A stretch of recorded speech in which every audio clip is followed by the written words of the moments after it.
प्रश्न क्रमांक 31. खालीलपैकी कोणत्या सेवांमधील व्यक्ती अर्थव्यवस्थेच्या तृतीय क्षेत्राशी संबंधित नाही? धोबी, वस्त्रनिर्माण कामगार, चर्मकार की नाभिक?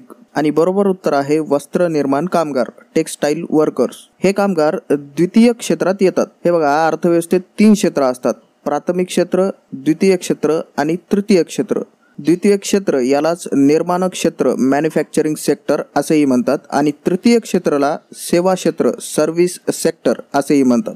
प्राथमिक क्षेत्रात कृषी, पशुपालन, मासेमारी इत्यादी येते, तर द्वितीय क्षेत्रात उत्पादन, प्रक्रिया व बांधकाम यांचा समावेश असतो. तृतीय क्षेत्रात अर्थव्यवस्थेतील सर्व प्रकारच्या अदृश्य स्वरूपातील सेवांचा समावेश होत असल्याने त्यास सेवा क्षेत्र असे संबोधले जाते. जसे की डॉक्टर, वकील हे काय देतात तर एक प्रकारची सेवा देतात, सर्व्हिस देतात. प्रश्न क्रमांक 32. राज्यांच्या दारिद्र्याच्या आकडेवारी 2011-12 नुसार खालीलपैकी कोणत्या राज्याने त्याच्या लोकसंख्येपैकी 10 ते 20% लोकसंख्या दारिद्र्य रेषेखालील नोंदवली नाही? महाराष्ट्र, पश्चिम बंगाल, मध्य प्रदेश की गुजरात? आणि बरोबर उत्तर आहे मध्य प्रदेश. प्रश्न क्रमांक 33. महाराष्ट्रातील वीज वितरणाच्या संदर्भात खालीलपैकी कोणते विधान बरोबर आहे? विधान 1. मुंबईत वीज वितरणाचे जाळे महाडिस्कॉमचे आहे. विधान 2. टाटा पॉवर आणि अदानी इलेक्ट्रिसिटी यांचे मुंबई उपनगरात वितरण जाळे आहे. आणि पर्याय आहेत केवळ 2 बरोबर, 1 किंवा 2 यापैकी कोणतेही नाही, केवळ 1 बरोबर, 1 आणि 2 हे दोन्ही बरोबर. आणि बरोबर उत्तर आहे केवळ 2 विधान बरोबर आहे. विधान 1 मात्र चूक आहे, कारण दक्षिण मुंबईत बेस्ट म्हणजेच Brihanmumbai electricity supply and transport, पश्चिम आणि मध्य मुंबईत टाटा तसंच अदानी पॉवर या कंपन्यांकडून वीज पुरवठा होतो. प्रश्न क्रमांक 34. शिरोडा समुद्रकिनारा बीच महाराष्ट्रातील कोणत्या जिल्ह्यात आहे? नाशिक, रत्नागिरी, सिंधुदुर्ग की हिंगोली? आणि बरोबर उत्तर आहे सिंधुदुर्ग. प्रश्न क्रमांक 35. भारतरत्न प्राप्त झालेले खालीलपैकी कोण महाराष्ट्रातील आहेत? रविशंकर, अटल बिहारी वाजपेयी, मदन मोहन मालवीय की विनोबा भावे? आणि बरोबर उत्तर आहे विनोबा भावे. भावे यांना 1983 साली भारतरत्नने सन्मानित करण्यात आले होते. आता तुम्ही कमेंट करून सांगा की भारतरत्न मिळवणारे पहिले महाराष्ट्रीयन कोण होते? या आधीच्या व्हिडिओमध्ये हे आपण पाहिलेले आहे. विनोबा भावे भूदान चळवळीचे प्रणेते होते.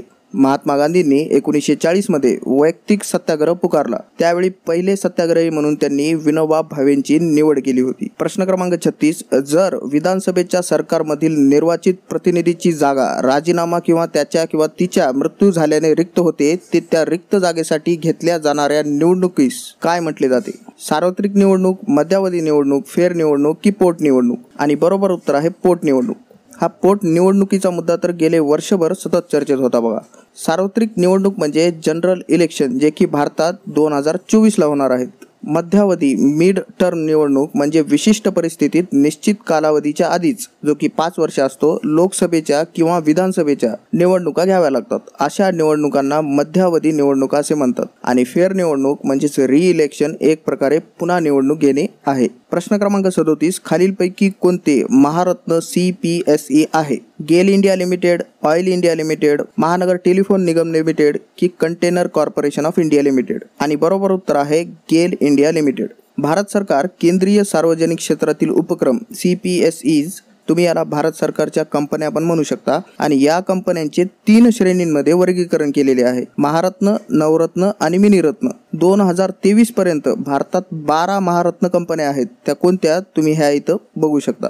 प्रश्न क्रमांक 38. 1857च्या संघर्षात सहभागी झालेले रंगो बापूजी गुप्ते हे कोणाचे अधिकारी होते?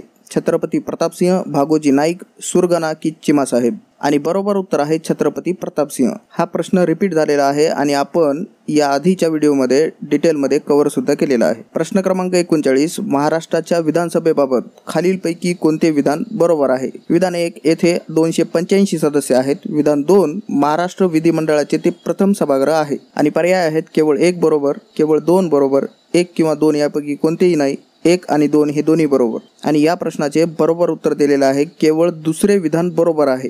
विधान 1 मात्र चुकीचे आहे. इथे 285 सदस्य नसून 288 आहेत. प्रश्न क्रमांक 40. खालीलपैकी कोण प्रसिद्ध लढवय्या 1799 साली हातात एक नावाजलेली वुड्स स्टील तलवार घेऊन ब्रिटिशांशी लढताना मरण पावला? नवाब सिराजउद्दौला, टिपू सुलतान, हैदर अली की तात्या टोपे? आणि बरोबर उत्तर आहे टिपू सुलतान. टिपू सुलतान तत्कालीन म्हैसूरचा राजा होता. टिपूला म्हैसूरचा वाघ सुद्धा म्हणतात. टिपू सुलतान 4थ्या अँग्लो म्हैसूर युद्धात मारला गेला. प्रश्न क्रमांक 41, बाऊल लोकसंगीत खालीलपैकी कोणत्या राज्यातील आहे? हरियाणा, तमिळनाडू, पश्चिम बंगाल की गुजरात? आणि बरोबर उत्तर आहे पश्चिम बंगाल. प्रश्न क्रमांक 42, महाराष्ट्रातील खालीलपैकी कोणत्या जिल्ह्यात जिल्हा परिषद नाही? गोंदिया, धुळे, अकोला की मुंबई शहर? आणि बरोबर उत्तर आहे मुंबई शहर. अनेकदा रिपीट झालेला व आपण कव्हर केलेला हा प्रश्न आहे. प्रश्न क्रमांक 43, महानगरपालिकांबाबत खालीलपैकी कोणते विधान बरोबर आहे? विधान 1, महानगरपालिकेच्या एकूण सदस्यांची संख्या शहराच्या लोकसंख्येच्या प्रमाणात ठरवली जाते. विधान 2, महानगरपालिकांची निवडणूक दर 5 वर्षांनी घेतली जाते. आणि पर्याय आहेत 1 आणि 2 हे दोन्ही बरोबर, केवळ 2 बरोबर, 1 किंवा 2 यापैकी कोणतेही नाही, केवळ 1 बरोबर. आणि बरोबर उत्तर आहे 1 आणि 2 ही दोन्ही विधाने बरोबर आहेत. महानगरपालिकातील सदस्य संख्या किमान 65 सदस्य व कमाल 175 सदस्य इतकी असते, तर नगर परिषदांमधील सदस्य संख्या किमान 17 सदस्य व कमाल 65 इतकी आहे. आणि ही सदस्य संख्या वाढवण्यासंबंधी शासनाने मागे काहीतरी निर्णय घेतला होता, तो चर्चेत होता. तुम्ही जे सोर्स करंट अफेअर्ससाठी फॉलो करत असताल त्यात ते तुम्ही पाहिलेही असेल. प्रश्न क्रमांक 44, महाराष्ट्राच्या 2020-21च्या आर्थिक पाहणीनुसार 2019-20 या वर्षाच्या अखेरीस राज्याचे वनक्षेत्र राज्याच्या एकूण भौगोलिक क्षेत्राच्या सुमारे किती टक्के होते? 32.2%, 28%, 15.6% की 20.1%? आणि बरोबर उत्तर आहे 20.1%. प्रश्न क्रमांक 45, खालीलपैकी कोणते अधातू खनिजांचे उदाहरण आहे? तांबा, चुनखडी, प्लॅटिनम की बॉक्साइट? आणि बरोबर उत्तर आहे चुनखडी. प्रश्न क्रमांक 46, भारताच्या 2011च्या जनगणनेनुसार भारताच्या एकूण लोकसंख्येपैकी किती लोक खेड्यात राहतात? 12%, 45.98%, 68.8% की 88%? आणि बरोबर उत्तर आहे 68.8%. प्रश्न क्रमांक 47, सामान्यतः अपाचक व्रण पेप्टिक अल्सर हा डॅश डॅश रोग आहे? विषाणूजन्य, जीवाणूजन्य, बुरशीजन्य की प्रजीवगन? आणि बरोबर उत्तर आहे जीवाणूजन्य म्हणजेच बॅक्टेरियल. प्रश्न क्रमांक 48, पक्क्या बांधणीचे धरण मॅसोनरी डॅम असणारे भुशी धरण लोणावळ्यात कोणत्या नदीवर आहे? इंद्रायणी, भीमा, वैतरणा की नीरा? आणि बरोबर उत्तर आहे इंद्रायणी. भुशी हे धरण पुणे जिल्ह्यात आहे. पावसाळ्यात या धरणावर पर्यटकांची खूप गर्दी असते. प्रश्न क्रमांक 49, कुतुबुद्दीन ऐबकने कोणत्या वर्षी त्याचा राज्यकारभार सुरू केला? 1206, 1202, 1208 की 1204? आणि बरोबर उत्तर आहे 1206. प्रश्न क्रमांक 50, खालीलपैकी कोणता किल्ला महाराष्ट्रात नाही? कांगडा किल्ला, शिवनेरी किल्ला, लोहगड किल्ला की तोरणा किल्ला? आणि बरोबर उत्तर आहे कांगडा किल्ला. कांगडा किल्ला हा हिमालयातील सर्वात मोठा किल्ला आहे. हा हिमाचल प्रदेशमध्ये आहे आणि पर्यायातील शिवनेरी, लोहगड व तोरणा हे पुणे जिल्ह्यात